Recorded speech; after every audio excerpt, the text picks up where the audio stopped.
Ladies and gentlemen, when indie developers make good games and don't get the recognition they deserve in the form of maple syrup delights, they become angry.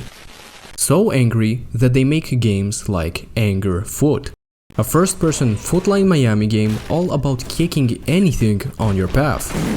Locked in a cell for spreading objective truths like Dark Souls 2 is the best Dark Souls game? Well, just kick your way out.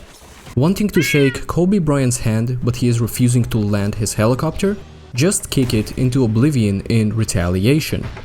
Any obstacle on your path is solved by the old mantra of "Bit of my foot in your ass." Presumably, the game is set in France, as the main powers at be here are the four horsemen of Paris: the violence gang, the pollution gang, the business gang, and the debauchery gang. Now why do I say Paris specifically?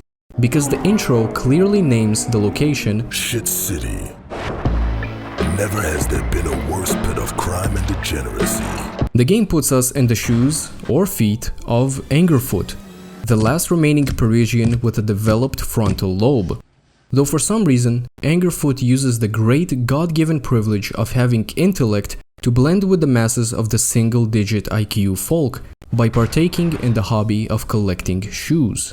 And on one fateful night, his prized collection was yoinked, setting Angerfoot out on a kicking spree to retrieve what is rightfully his by any means necessary. These means will take Mr. Foot through numerous gang territories, all boasting their own theme and adversarial roster. Which brings us to the gameplay, that surprisingly enough is engaging from start to finish. You'd think a gameplay loop that primarily focuses on kicking would lose its charm after an hour or so, but Free Lives, the studio behind this game, managed to throw in just enough tools into your hands and onto your feet to keep the loop exciting. Just when you think you've seen every weapon, you get a new one. Just when you think every possible enemy type has been introduced, you get a fresh surprise. The gist of the game is really simple. Each level is an obstacle course all about getting from point A to point B without dying. That's literally it. But this simple gist is packed to the brim with high-octane chaos that makes the whole ordeal quite addictive. Kicking a door not knowing what's behind it and seeing it hit someone in the face is fun. Kicking a stall door and having some dude perish while taking a number 2? Also fun. Kicking anything and everything as a whole is so damn enjoyable, and the addition of using guns dropped by enemies elevates that enjoyment without negating the importance of kicking. There's a constant fast-paced loop of kicking your way in, flicking around, yeeting the gun when it runs dry to stun an op, and then having another gun waiting for you from the op or in a fixed spot.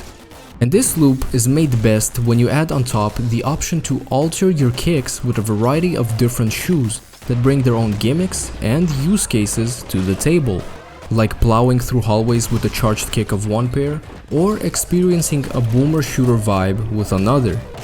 There's a total of 23 pairs to accumulate in the game, and sadly, only a handful offer any real value to the experience.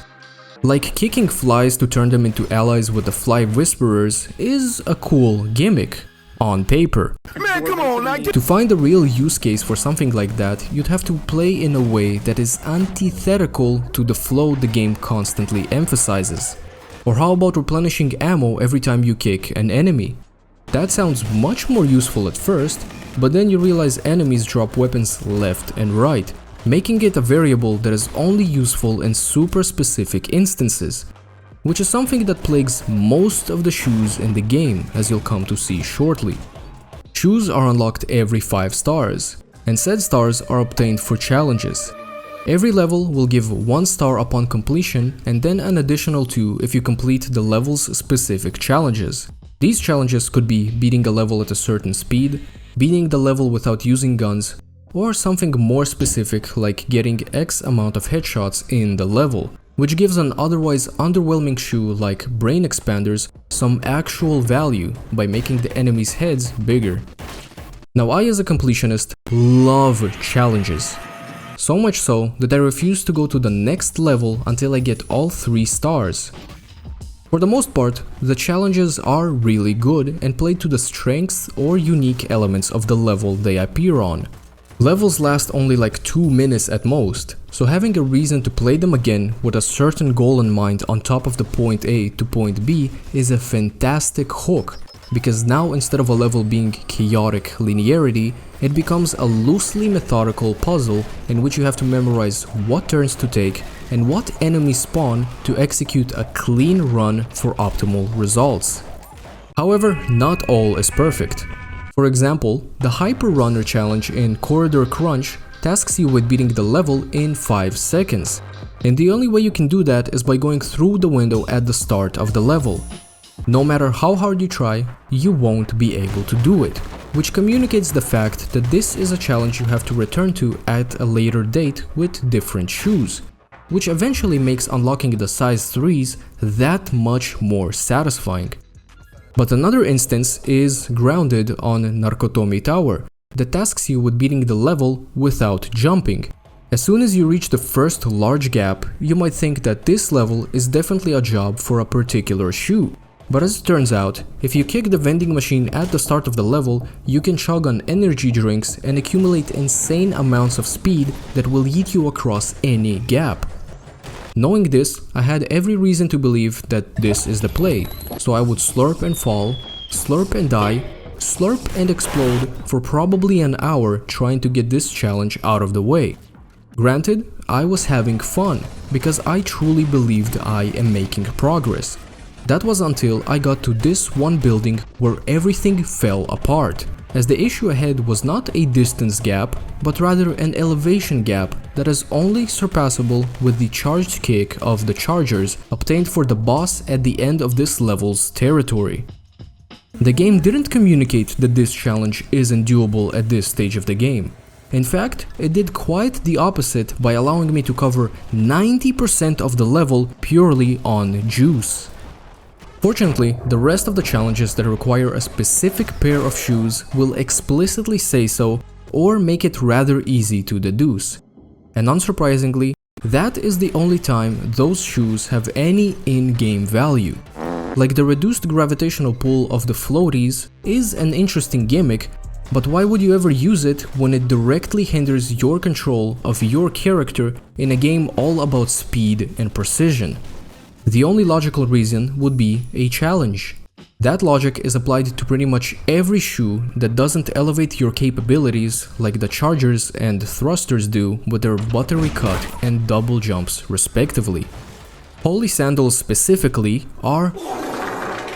You'd think being able to resurrect in a game where you die so easily would be an awesome addition. But restarting the level and getting to that point again is faster than watching yourself slowly float up while enemies hit the gritty on your corpse.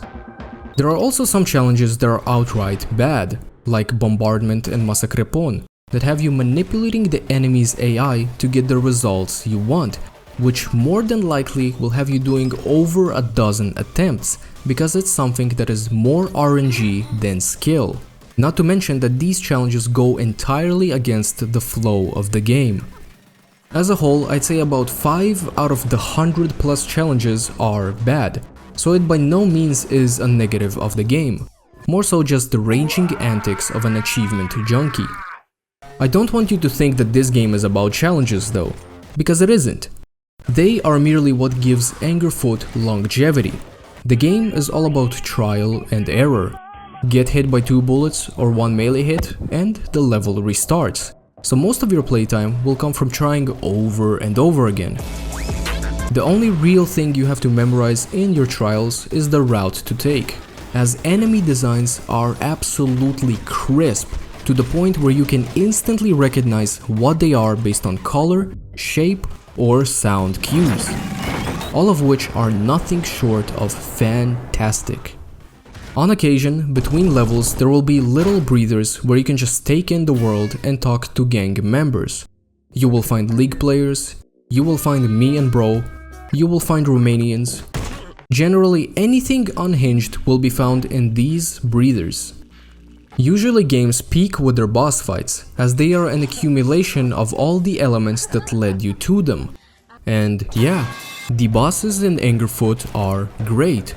They'll have you doing the same things you've been doing throughout levels, but with a different goal and pacing, which is a fun change to experience here and there.